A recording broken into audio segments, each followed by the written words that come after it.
Tagalog Language by Wikipedia World. Stress, diin. Tagalog syllables show variation in stress or relative prominence. We have two degrees of stress. First, we have strong stress, which is usually called stressed, weak stress, which is usually called unstressed. The stress syllabics in Tagalog are characterized by first, length prominence, second, pitch prominence, or it's either both of these two. Unstressed syllables show either length prominence nor pitch prominence. Let's start with length prominence. This is a prominence associated with the presence of a significantly long vowel in a syllable. All syllables that include significantly long vowels are stressed, whether the significant vowel length is an instance of inherent length, of compensatory length, or usually called as coalescence length. In the sentence, sino po ba ang panganay? Who is the eldest child? Pronouns as follow. Sino po ba ang panganay? Sino po ba ang panganay? In this sentence, we have the four stressed syllables, which is showing the length prominence. First, we have the C, which has the inherent length. Second, we have the pu, which has the compensatory length. Next, we have the ba-ang, which has the coalescence length. And last, we have the na, which is another instance of inherent length.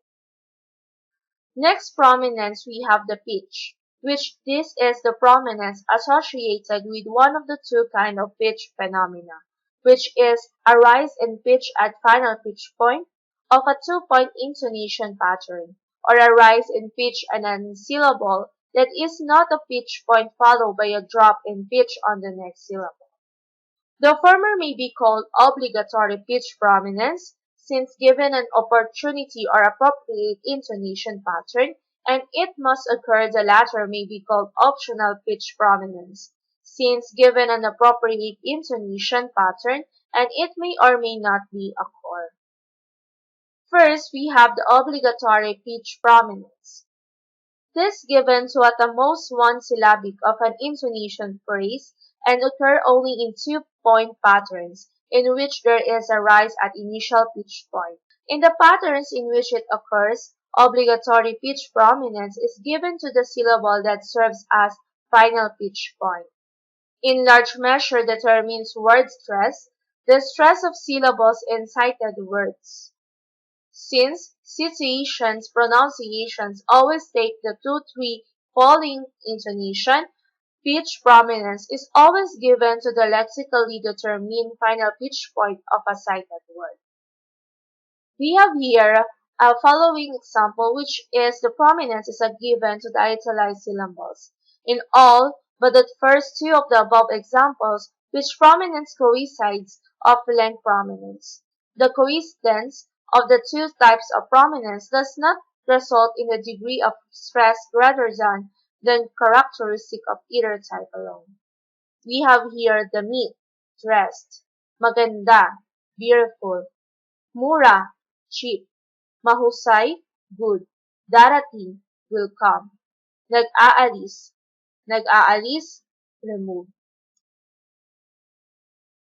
While length prominence is given to the inherently long vowels, is independent of the position of a word in a phrase or of the intonation patterns used. Obligatory pitch prominence is entirely dependent upon them.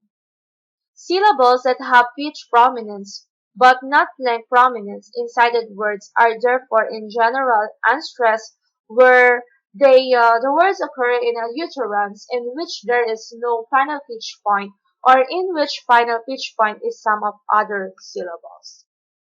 Thus, the second syllable of the meat, which is dress, which has the obligatory pitch prominence in citation, is unstressed in the following sentence. We have here, damit ba? Damit ba? Is it addressed? Damit ito. Damit ito. This is a stress. On the other hand, Syllables that have both pitch prominence and length prominence in cited words retain stress in all contexts, since the length prominence remains even when the pitch prominence is lost. Thus, the first syllables of mura, which is cheap, which has the both pitch and length prominence in citation, is stressed in the following sentence. Mura ba? Is it cheap? Mura ito. This is cheap. So thank you for listening. Edupedia World.